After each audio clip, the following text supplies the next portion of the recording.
ওকে ওকে ছাড়া যাবে না, ওকে ছাড়া কি কুস্তি খেলতেছে, মনে হচ্ছে কুস্তি খেলা শুরু করছে।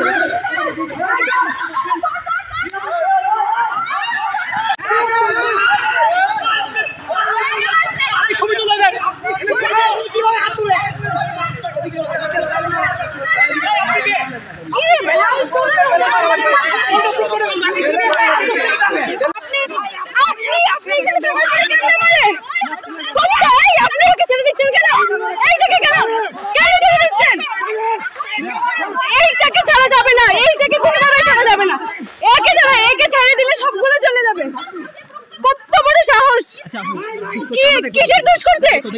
রোজার সময় ইফতার করব আমরা, এখন এইটাই না, আমরা কোনো কিছু বুঝবো না, বিচার না হলে কোনো কিছু বুঝবো না।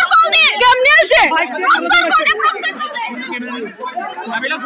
বাইক আসে, বাইকটা কনস্ট্যান্টলি হর্ন বাজিয়ে থাকে, আমরা সরে যাই, কিন্তু তবুও তারা আমাদেরকে, তাদের মধ্যে একজন যে বাইক চালাচ্ছিল সে আমাদেরকে গালি দেয় এবং অঙ্গভঙ্গি করে যে সে মারবে।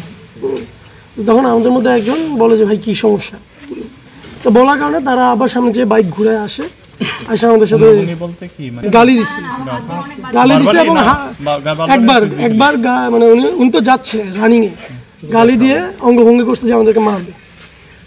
তারপরে আমাদের একজন বলছে ভাই কী সমস্যা, তারপরে সে সামনে যে বাইক ঘুরে আবার আসছে। কেন মারবে?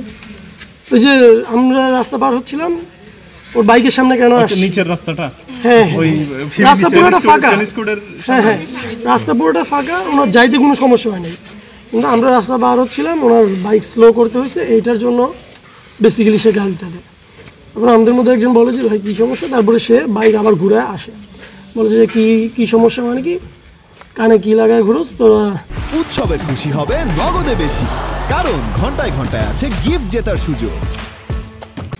রাস্তায় এইভাবে কেন চলো, আমরা বলছি ভাই আপনি এইভাবে উত্তেজিতভাবে কথা বলতেছেন কেন, এবং সে তুই করে শুরু করে। তখন এক পর্যায়ে বাকবিতণ্ডা হয়, সেখান থেকে সে প্রথমে আমাদের একজনকে গায়ে ধাক্কা দিতে আসে, কিন্তু এখানে রাস্তার লোকজন এবং আমরা বাকিরা থাকায় সেটা আর বেশি দূর গড়ায় না। তারপরে সে বাইক নিয়ে চলে যায়। আমরা ভাবছি এটা সিম্পল একটা তর্ক হয়েছে, এরকম রাস্তায় হয়, তো আমরা এটাকে বিশেষ কোনো গায়ে নিয়ে আমরা ওইখানেই ছিলাম। তো ওরা আবার কিছুক্ষণের মধ্যে ইফতারের প্রায় 10 থেকে 15 মিনিট আগে 4টা বাইক নিয়ে আসে। 4টা বাইকের মধ্যে প্রথম বাইকে আসে হচ্ছে যে নাম জানে কি ছিল, যে প্রথম সাকিব, হ্যাঁ সে আসে, সে নামে বলে যে তোরা কারা, এখানে কি সমস্যা, তোরা কারা ছিলি সামনে। আমরা তো হতবাক হয়েছে যে এখানে এত মানে বড় ঝামেলা কিছুই হয়নি, আমরা যে কী সমস্যা হয়েছে। তখন ওদের সাথে আরও তখন পেছন দিয়ে 2টা বাইক ঢুকে, আর মেডিকেলের পেছনের রাস্তা দিয়ে আরেকটা বাইক আসে না, ওই বাইকগুলো থেকে পোলাপান নামার সাথে সাথে ওরা আইসা মানে কোনো কথা বলার সুযোগ না দিয়ে অতর্কিত হামলা শুরু করে। এটার পুরোটার ভিডিও ফুটেজ আপনারা আইআরের সামনের যে সিসিটিভি ক্যামেরাগুলো পুরোটা পাবেন, পুরো আইআরের যে বসার জায়গাটা সেটা সামনে আছে। আমাদের কাছেও 2টা ভিডিও ফুটেজ আছে, যেটা মারামারি লাগার পরবর্তীতে আমাদের বন্ধুবান্ধবরা করে, আর আগের যেটা মানে পুরো ঘটনাটার ভিডিও ফুটেজ আইআরের ভবনের যে ভিডিও সিসিটিভি ক্যামেরাগুলো সেখানে পাবেন। সবাইকে না, ওদের মধ্যে 2জনকে আমরা আইডেন্টিফাই করতে পারছি, ওরা বিশ্ববিদ্যালয়ে, বাকিদেরকে আমরা চিনিও না, ওরা আইডেন্টিফাইড না।